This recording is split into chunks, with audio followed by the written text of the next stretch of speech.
De paz inundada mi alma esté, o cúbrala un mar de aflicción. Cualquiera que sea mi suerte, diré, estoy bien, estoy bien, estoy bien con mi Dios. Ya venga la prueba o me tiente Satán, cualquiera que sea mi suerte, cualquiera que sea mi circunstancia. El Señor me ha tenido en lugares de delicados pasos y me ha hecho descansar en lugares de reposo, sin duda.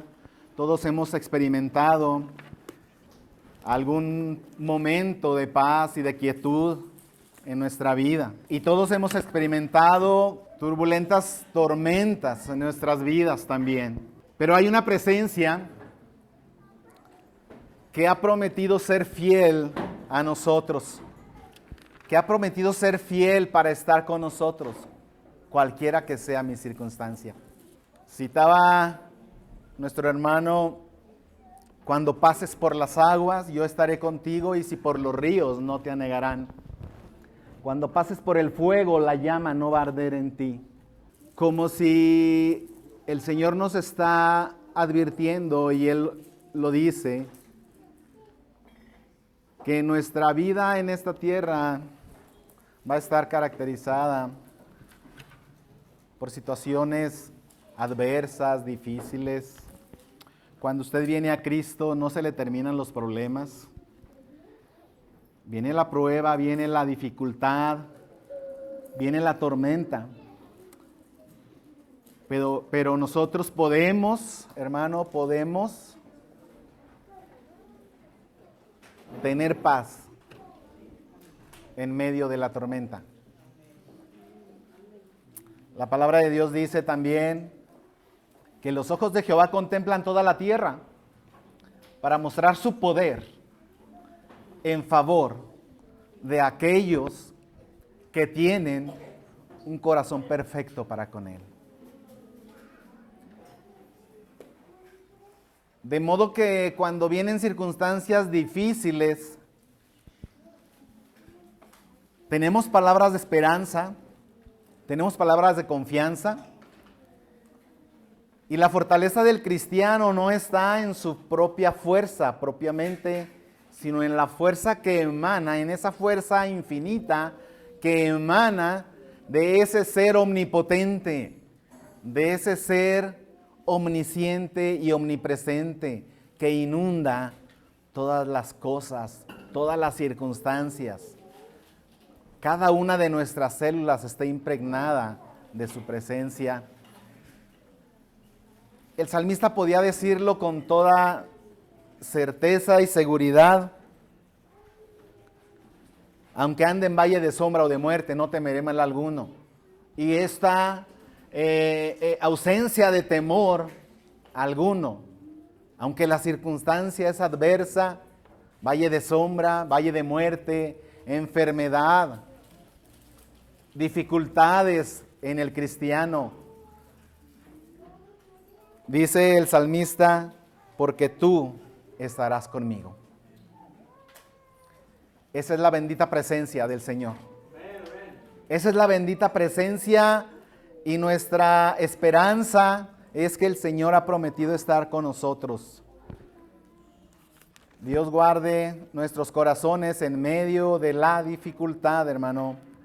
En medio de la dificultad. Es una esperanza que no todo el mundo la tiene.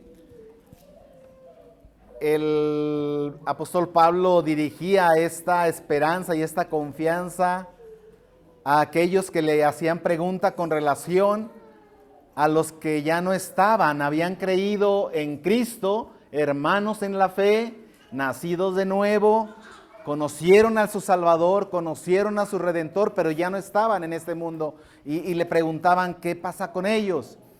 En Tesalonicenses capítulo 4, y les dice, no quiero que os entristezcáis. Yo no quiero que os entristezcáis. Pablo decía, no quiero que ignoréis. Hermano, muchas veces el cristiano sufre inquietudes, desazones, desaciertos, ansiedades por ignorar. Por ignorar. Por ignorar la promesa que el Señor nos ha dado en su palabra. El apóstol Pablo insistía y les decía: no quiero que ignoréis acerca de los que duermen, los que ya murieron en Cristo. Hay otros que pueden entristecerse. Hay otros que tienen todo el derecho y toda la razón en entristecerse porque no tienen esperanza. Hay otros que han resistido y han rehusado creer en el Evangelio. Pero ustedes, benditos, bienaventurados, no pueden entristecerse de la misma manera. No digo que no se entristezcan, pero no se entristecen de la misma manera como los otros que no tienen esperanza. Nosotros tenemos una esperanza en nuestro Señor, en nuestro Salvador. Y Él es nuestra confianza. De Él hemos recibido preciosas y grandísimas promesas, lo dice el apóstol Pedro.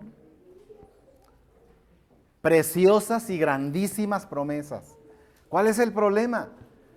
Que luego el cristiano ignora. Porque no ha leído, porque no ha sabido, porque no ha entendido, como dice el profeta Isaías 40.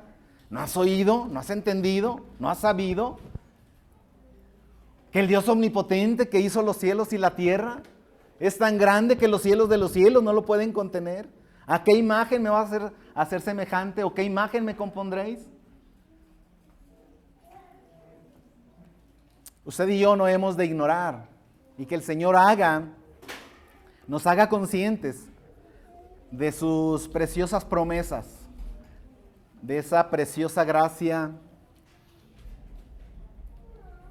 de sus muchas misericordias que Él ha tenido para con nosotros, y traerlas a la memoria sus fidelidades pasadas. ¿Cómo no nos ha abandonado? ¿Cómo no ha abandonado a muchos personajes de la Biblia? ¿Cómo no ha abandonado a muchos hermanos que han dado testimonio de que Dios estuvo con ellos, de que Dios fue fiel, de que Dios los sostuvo, de que Dios los levantó, de que Dios los sanó, los restauró? Dios ha sido fiel. Recordemos y traigamos a la memoria las misericordias pasadas de nuestro Dios. Y miremos hacia el frente, hacia las preciosas promesas que están por cumplirse.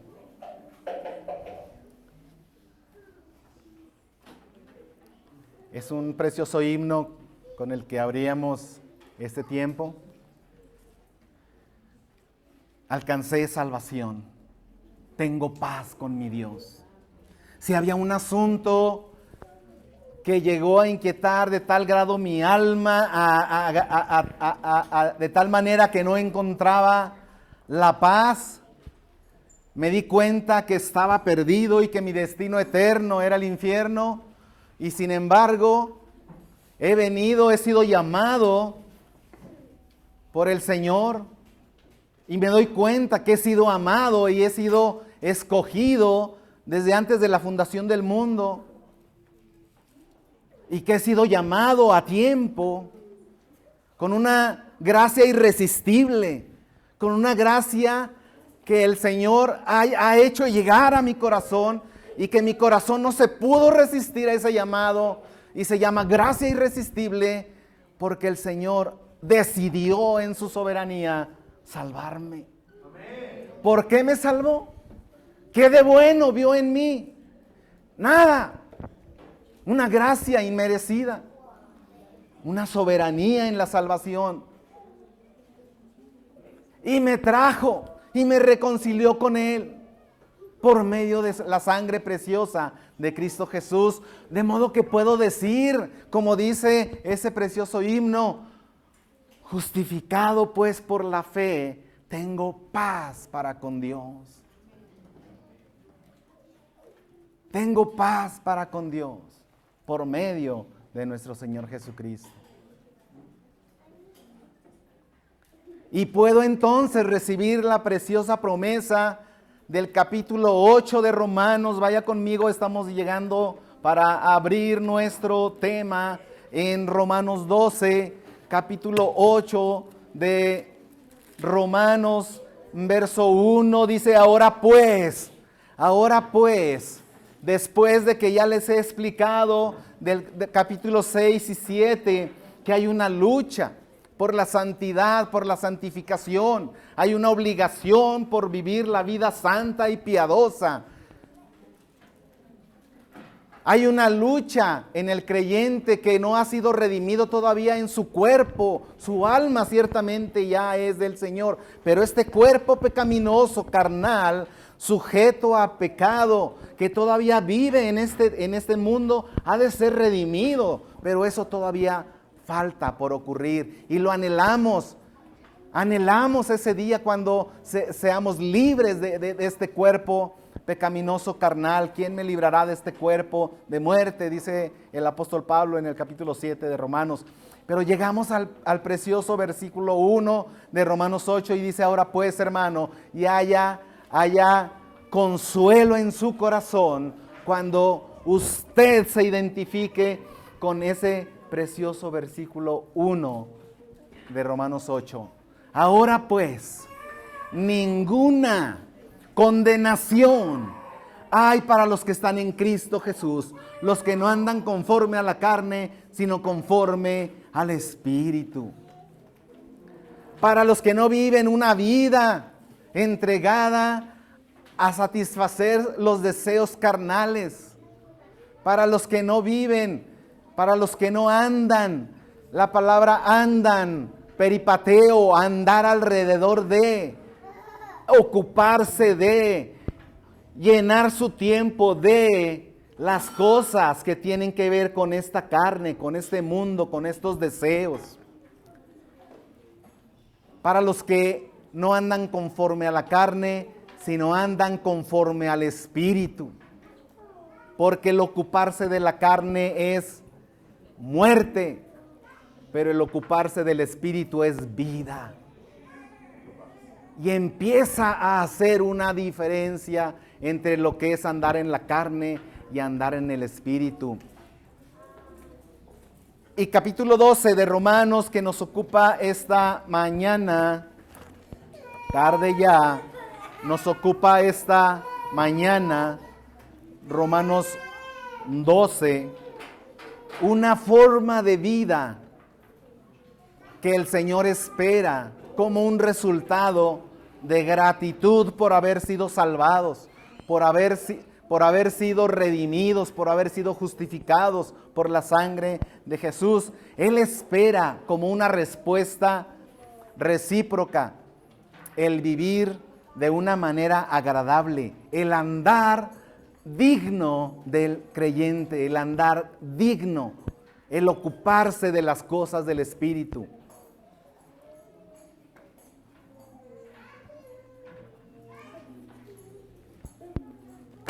Romanos 12, nuevamente del verso 1, por favor, vaya conmigo. Así que, hermanos, os ruego por las misericordias de Dios que presentéis vuestros cuerpos en sacrificio vivo, santo, agradable a Dios, que es vuestro culto racional. No os conforméis a este siglo, sino transformaos por medio de la renovación de vuestro entendimiento, para que comprobéis cuál sea la buena voluntad de Dios, agradable y perfecta. No os conforméis a este siglo, sino transformaos por medio de la renovación de vuestro entendimiento, para que comprobéis cuál sea la buena voluntad de Dios, agradable y perfecta. Dice la palabra de Dios que los ángeles del cielo contemplan, anhelan mirar los ángeles. ¿Usted sabe que los ángeles no saben lo que es la gracia? Ellos no saben lo que es la redención.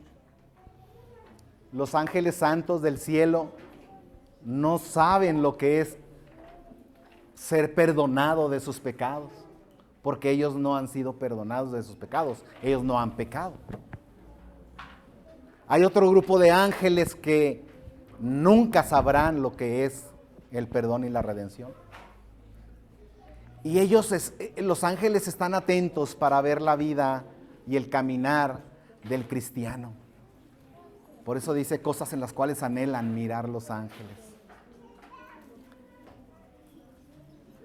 Y el Hijo de Dios entonces está llamado a corresponder a las muchas misericordias de Dios, viviendo de una manera santa y piadosa.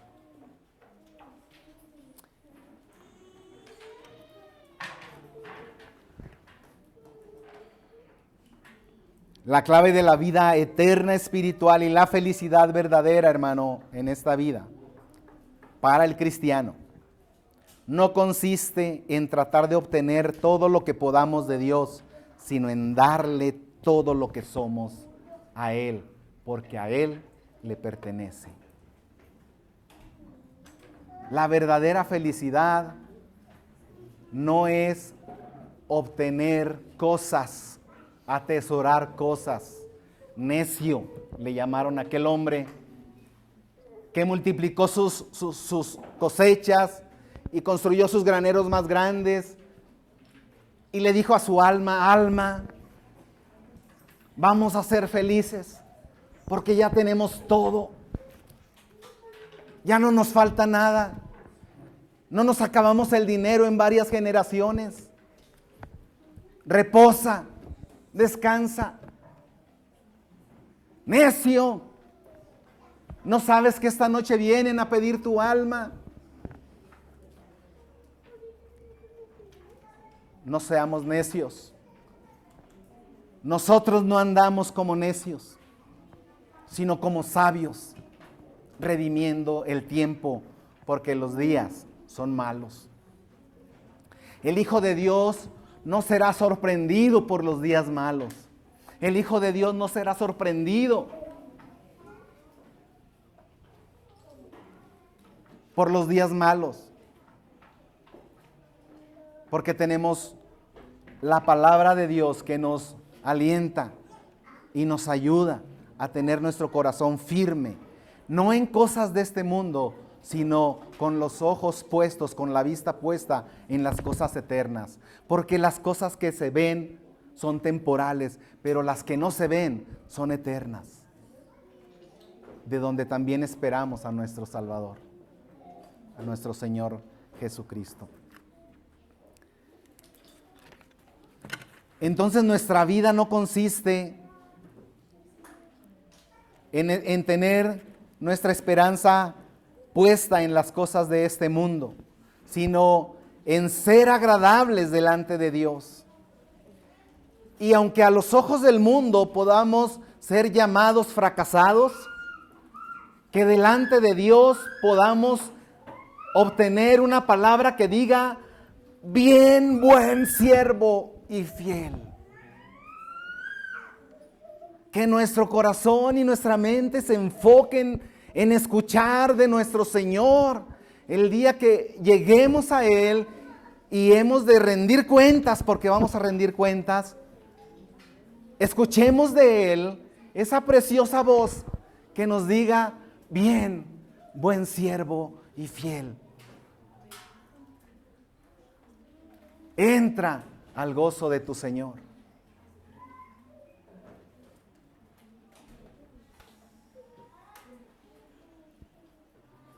Porque nuestra vida no depende de las cosas de este mundo. Porque hemos aprendido a vivir con nuestros ojos puestos en la misericordia de Dios, en la gracia de Dios, en las cosas que son eternas.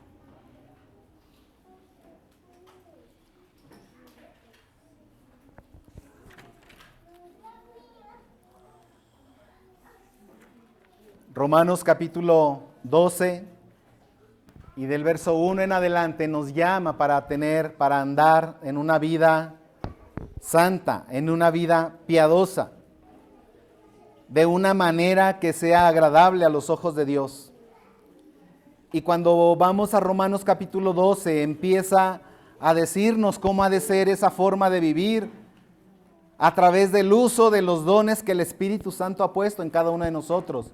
Y esos dones y esas gracias, divinas gracias que Dios nos ha dado, nos han sido dadas para ponerlas al servicio y para la gloria de Dios. Al servicio y para la gloria de Dios. De modo que la vida piadosa, hermano, no viene a ser una opción para el cristiano. Es una obligación.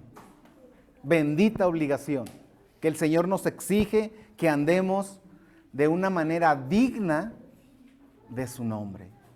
Una manera digna de Jesucristo, de ese Dios omnipotente,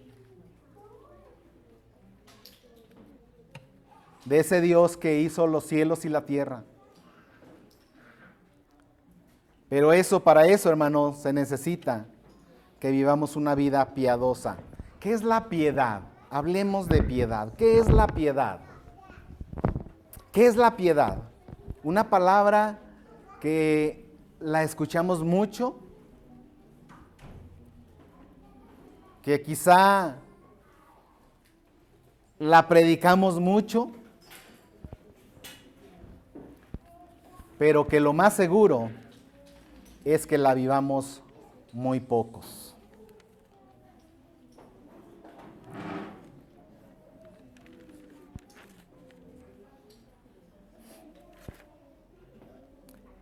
La exigencia de la vida piadosa para nosotros.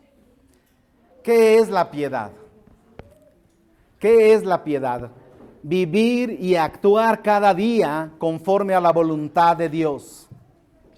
¿Qué es la piedad? ¿Anhelo ser piadoso?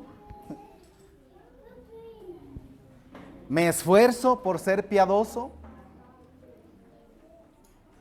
Probablemente la piedad sea una palabra que ya la está viviendo usted, pero no sabe que se le llama piedad.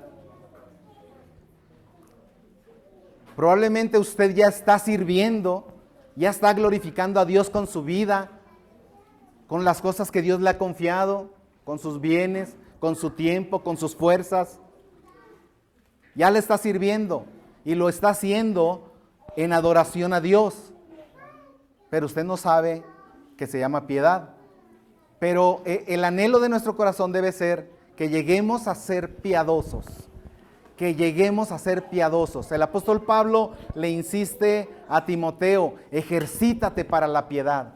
Ejercítate para la piedad. Pon por obra todas las cosas que hagas, pero hazlas para el Señor. Entonces, la piedad es vivir y actuar cada día conforme a la voluntad de Dios. Y está la piedad definida entonces por, escúchelo bien, actitudes y acciones dirigidas a la adoración y servicio a Dios.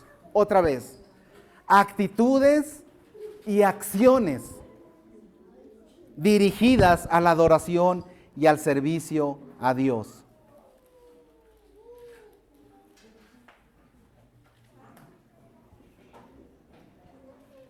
De modo que esas actitudes y esas acciones tienen que ir juntas, en la misma dirección. Pudiera ser que alguien ya está sirviendo, pero no lo está haciendo con la actitud correcta. ¿Se llama piedad a eso? No. Entonces es la combinación de la actitud y de la acción. El apóstol Pablo nos llama a ofrecernos a nosotros mismos como sacrificios vivos de manera total y continua. De manera total y continua. Y hablábamos de que ese presentar nuestros cuerpos como sacrificio vivo y santo tenía todo que ver con el acto sacerdotal.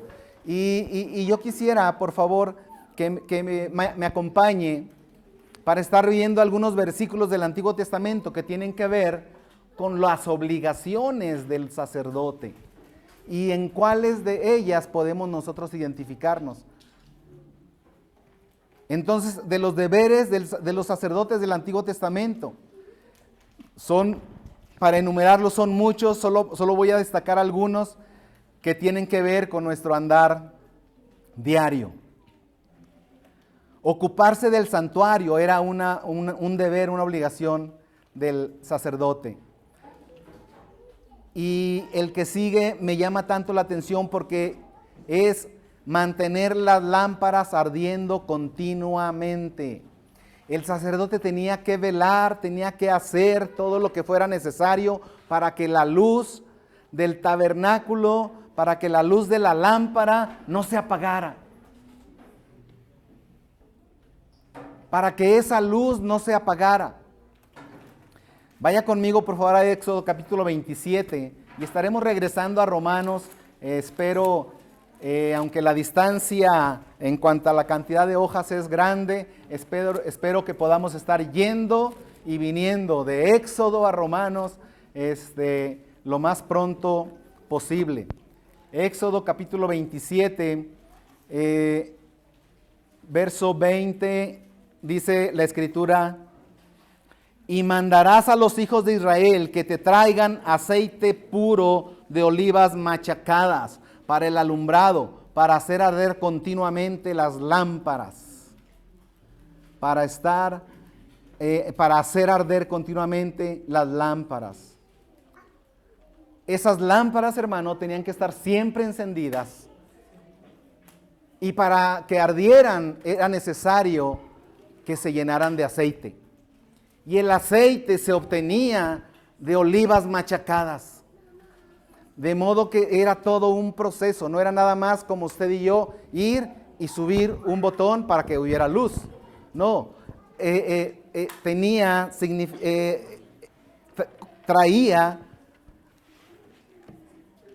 Implicaba un trabajo y una devoción.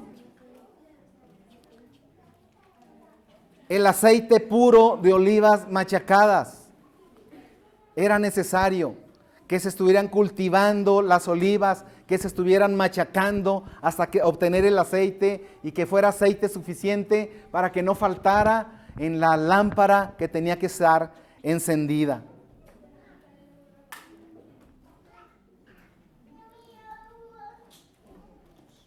El aceite, hermano, es un símbolo del Espíritu Santo. Y la luz que resplandece es un tipo de nuestro Señor Jesucristo.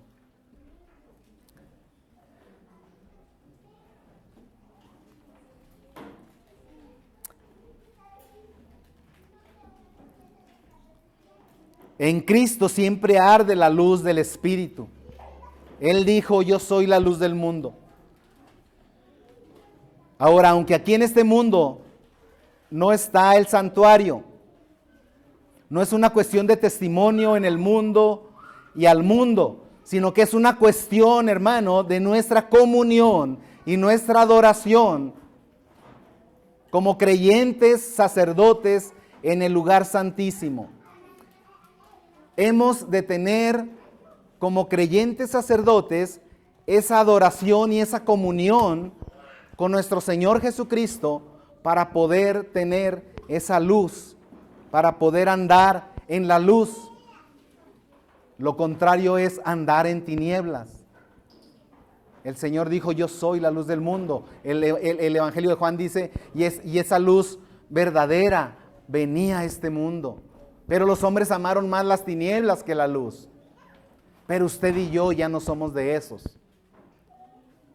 Los hombres amaron más las tinieblas que la luz porque sus obras eran malas. Pero usted y yo amamos la luz y venimos a la luz para que se haga manifiesto que nuestras obras son hechas en la luz. Nosotros no nos andamos escondiendo, porque además ni podemos. Porque usted y yo somos conscientes de que los ojos del Señor contemplan toda la tierra. De que no hay un lugar donde la presencia de Dios no esté. Nos podemos esconder de los ojos de los hermanos, de los ojos del pastor, de nuestros padres jóvenes, que piensan que sus padres no los ven. Y puede ser que no los vean, pero Dios los ve. Entonces no es una cuestión del santuario del Antiguo Testamento, pero es una cuestión de comunión y adoración como creyentes sacerdotes en el lugar santísimo.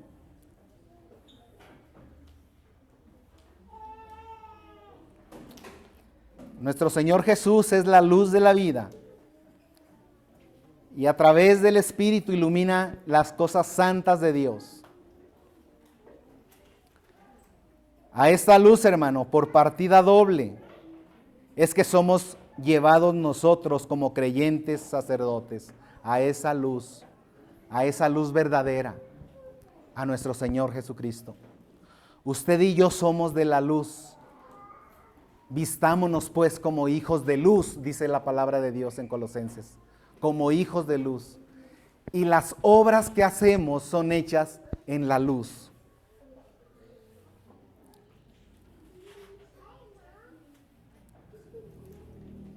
Pero, ¿qué del mandamiento en cuanto al aceite puro? La razón es que nuestro acceso, escúchelo bien, nuestro acceso, nuestra comprensión, nuestra comunión y la transformación vienen por el Espíritu Santo. Somos transformados por el Espíritu Santo. Vaya conmigo a Efesios 2, por favor. Efesios capítulo 2 y verso 18 dice, porque por medio de Él los unos y los otros tenemos, ¿qué cosa? Entrada por un mismo Espíritu al Padre. Porque por medio de Él, ¿de quién? De Jesús. Por medio de Jesús tenemos entrada. Los unos y los otros tenemos entrada por un mismo Espíritu al Padre.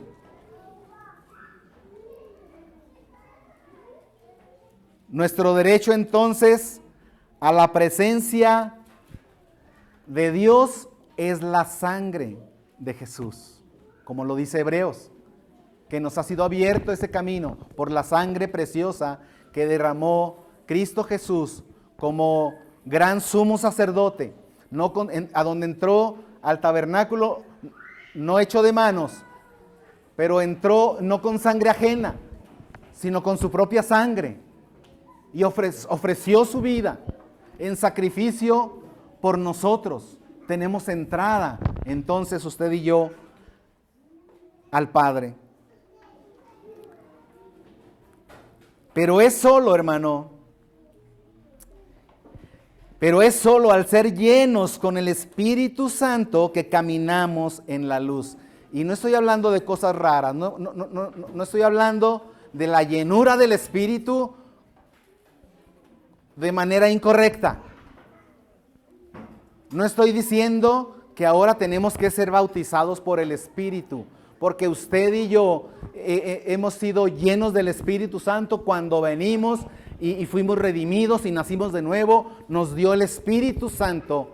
Pero ahora el bautismo del Espíritu Santo se va logrando en la medida que usted va siendo obediente a la palabra de Dios y anda a la luz de la palabra de Dios. Usted es lleno del Espíritu Santo. No significa que usted tenga que tener una experiencia extática o una experiencia sobrenatural, o que tenga que hablar en lenguas, o que tenga que caerse, o que tenga que experimentar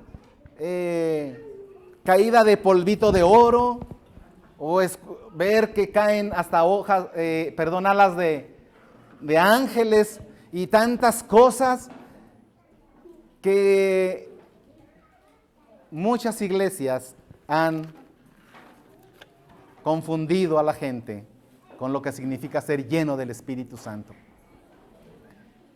El hombre y la mujer llenos del Espíritu Santo están capacitados para vivir la vida piadosa que Dios exige en Romanos 12. Para andar conforme al Espíritu. Para caminar haciendo la voluntad de Dios. y su cuerpo completo, con sus miembros, con sus ojos, con sus oídos, puestos en el altar del sacrificio cada día como una ofrenda continua, con un fuego que no se apaga. Amén.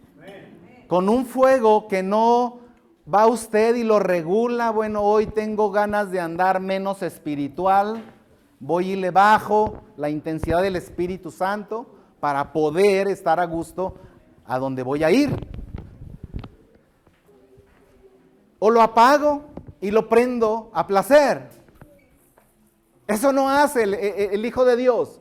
El Hijo de Dios anhela cada día más del Espíritu Santo en su vida y que la palabra de Dios se haga realidad en su diario vivir, en su hablar, en su oír, en su caminar, en ayudar, en tener misericordia, en servir a los hermanos, en consolar, en abrazar, en amar a sus hermanos.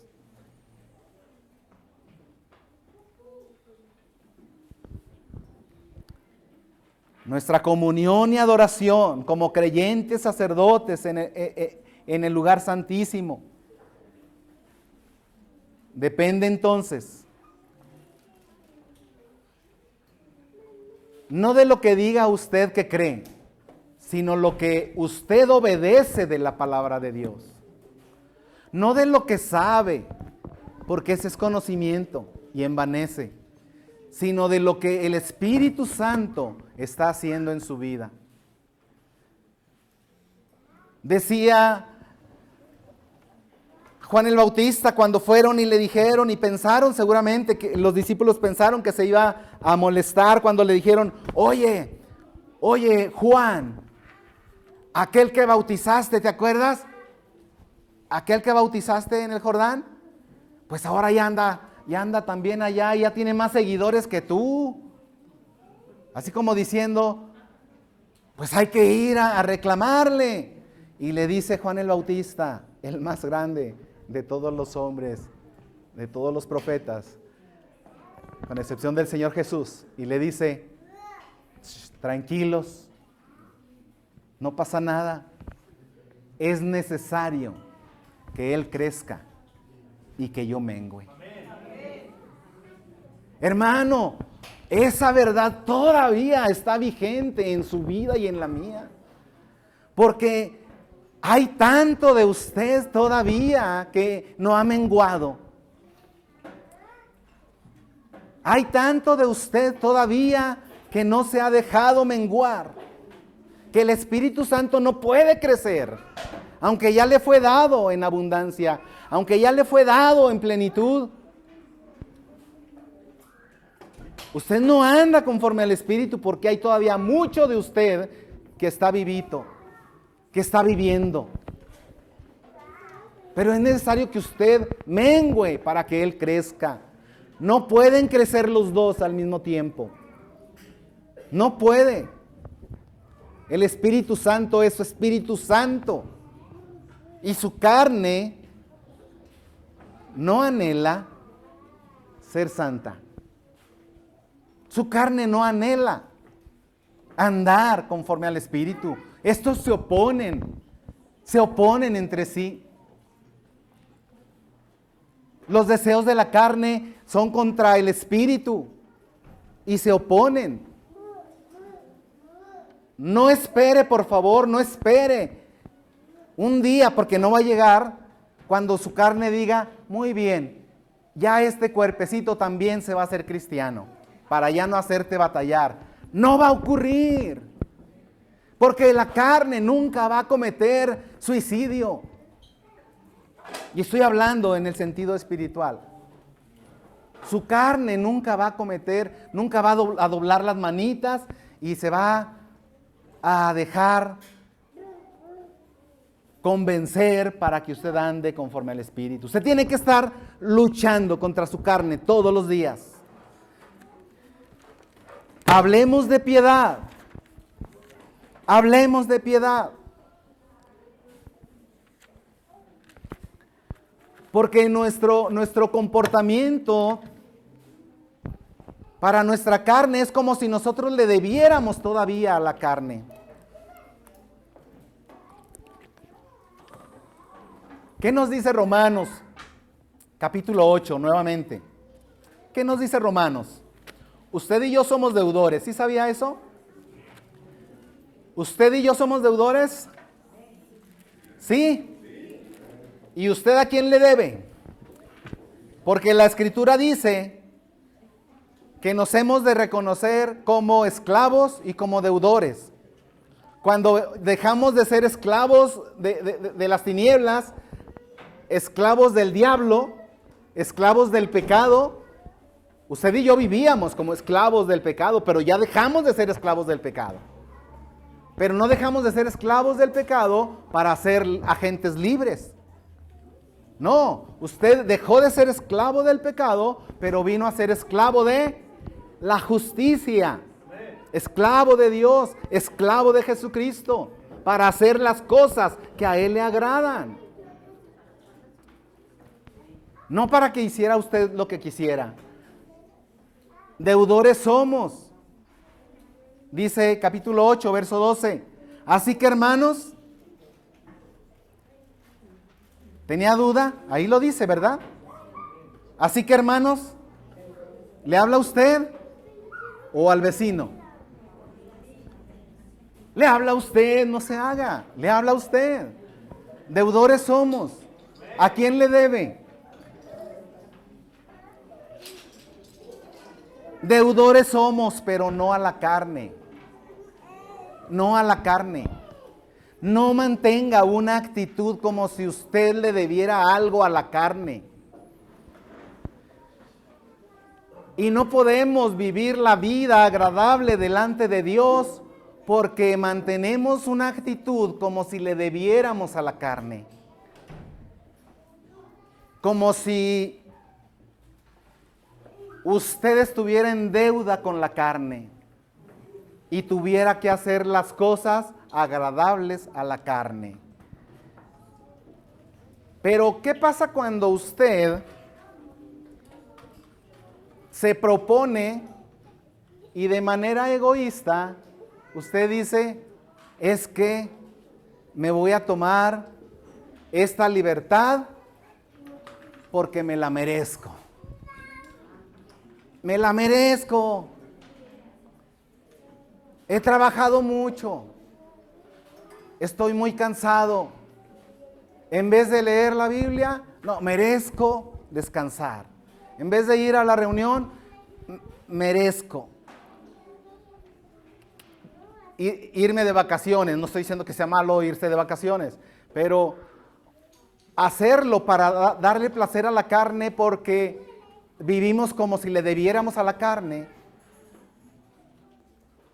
ya hice suficiente. Y mantener una actitud donde usted merezco es más, los demás también me deben a mí. Soy deudor a la carne, pero no nada más yo, sino hasta mi esposa le debe a mi carne. Y los hermanos le deben a mi carne. Y cuando llego a la iglesia, me tienen que saludar y me tienen que dar el mejor lugar, porque me lo merezco. Porque me lo merezco. ¿Sí? ¿Eres deudor a la carne? Y vivimos con una actitud de merecimiento. Hermano, pero aquí la palabra nos dice bien claro, no le debes nada a la carne. No debes vivir el tiempo que resta, dice el apóstol Pedro, capítulo 4, para no vivir el tiempo que resta conforme a las concupiscencias de la carne, andando en lascivias, enemistades, pleitos, celos, iras y contiendas, disensiones y horribles idolatrías. No eres deudor a la carne, eres deudor al Espíritu. Le debes al Espíritu Santo. Nos debemos al Espíritu Santo. Nos cuesta tanto vivir Romanos 12 del 1 en adelante. Nos cuesta tanto el servicio mediante los dones que el Espíritu Santo nos ha dado. Servir. Nos creemos más que los demás. Tenemos más alto concepto de nosotros mismos que el que debemos de tener. No pensamos con cordura. Andamos mal de la cabecita.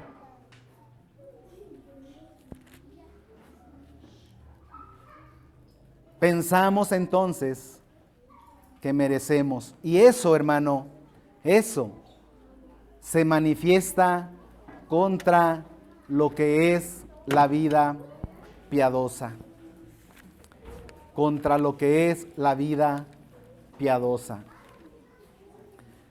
De modo que piedad, hermano, grábeselo bien, designa la actitud correcta del hombre hacia Dios.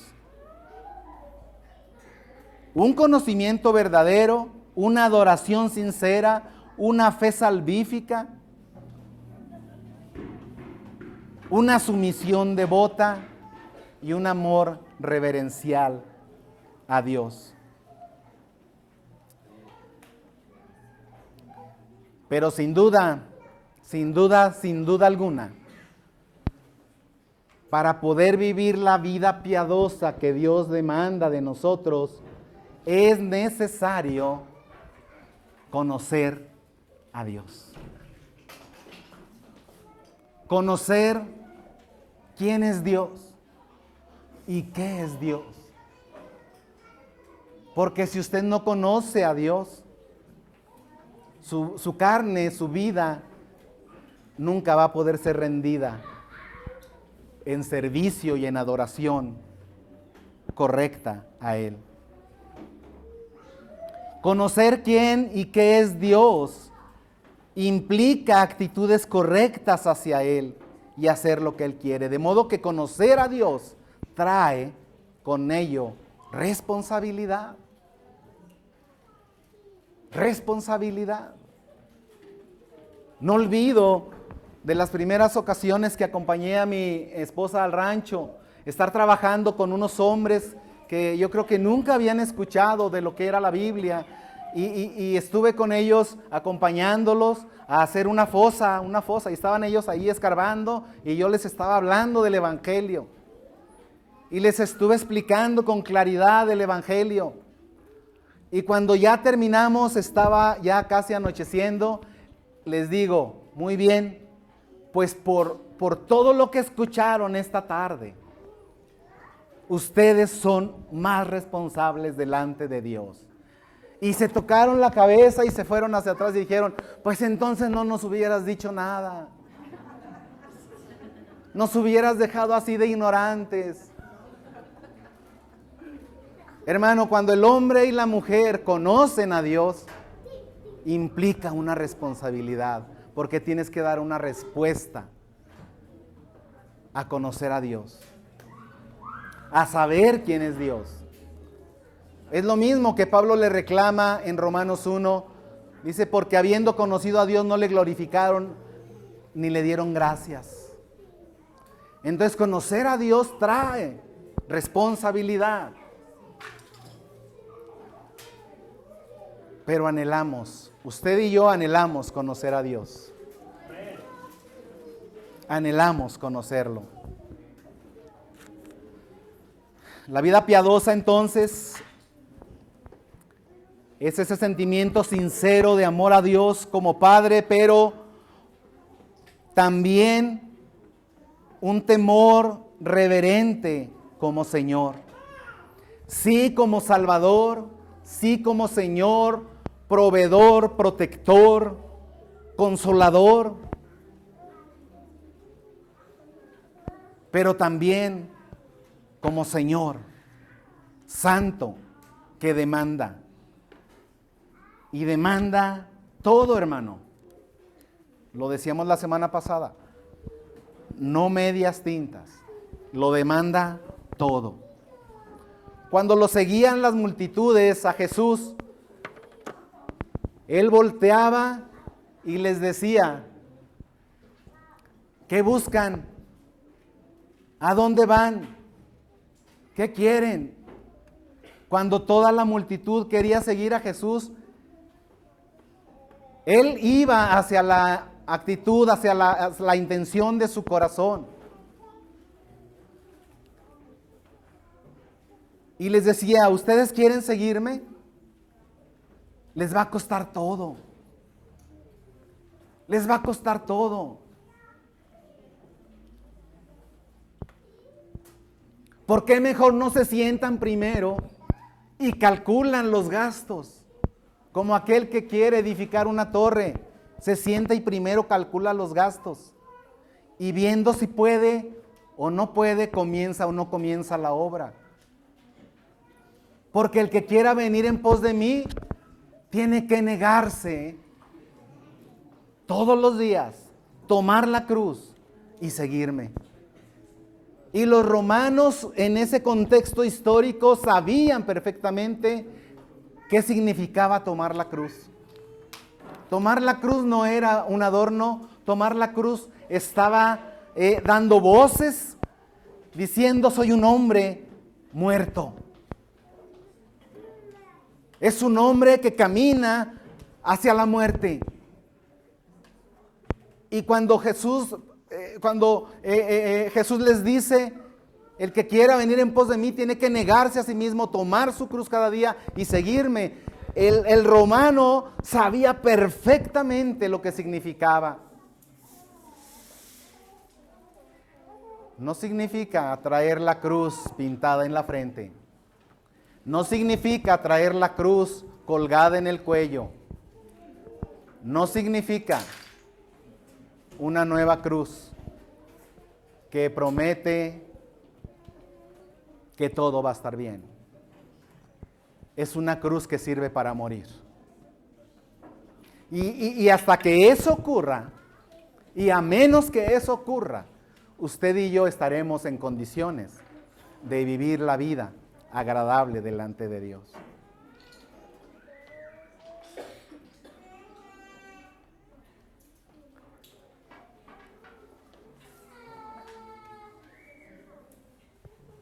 De modo, hermano, que lo que el Señor espera de usted y de mí es una actitud y una respuesta adecuada que corresponda a las muchas misericordias que Él ha tenido para con usted. No menos. No menos. Viene el día cuando usted se va a enfrentar a un gran rey. Viene el día cuando usted, que tiene 10,000, se va a enfrentar con el gran rey que viene contra usted con 20,000.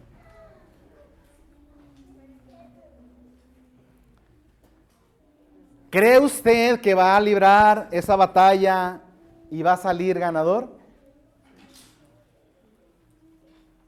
¿Cree usted que va a poder salir bien librado si usted se llega ese día de la batalla y se enfrenta a un Señor santo y usted llega con sus bolsas llenas de una vida cristiana mediocre, negligente, lleno de sabiduría, pero sin hacer nada? ¿Cómo le irá a ir? ¿Por qué no mejor, como dice la parábola misma que el Señor habla en Mateo, manda emisarios con un mensaje de paz y se pone en paz con ese Dios eterno, santo? Y ese emisario se llama Jesucristo. Y no tiene que mandarlo. Dios lo mandó primero. Hace 2000 años Jesucristo murió en la cruz del Calvario para reconciliar consigo al mundo, no tomándoles en cuenta a los hombres sus pecados. Ese Dios que, habiendo pasado por alto los tiempos de la ignorancia, ahora manda a todos los hombres en todo lugar a que se arrepientan, porque ha preparado un día en el cual juzgará al mundo con justicia, dice Hechos.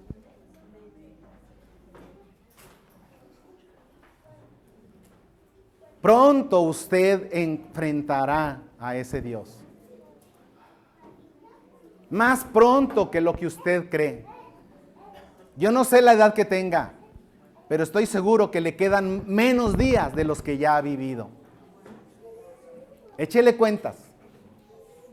Y le quedan menos años de los años que usted ya vivió. Pero no tiene que llegar al final de los años. Cualquier día, en cualquier circunstancia, usted y yo enfrentaremos al gran Rey de Reyes y Señor de Señores. ¿Estás listo? ¿Estás preparado? Las muchas misericordias han llenado tu vida y nos hemos gozado con esas preciosas verdades. Pero ¿cómo has respondido a esa bondad de Dios? Cierre sus ojos, vamos a orar.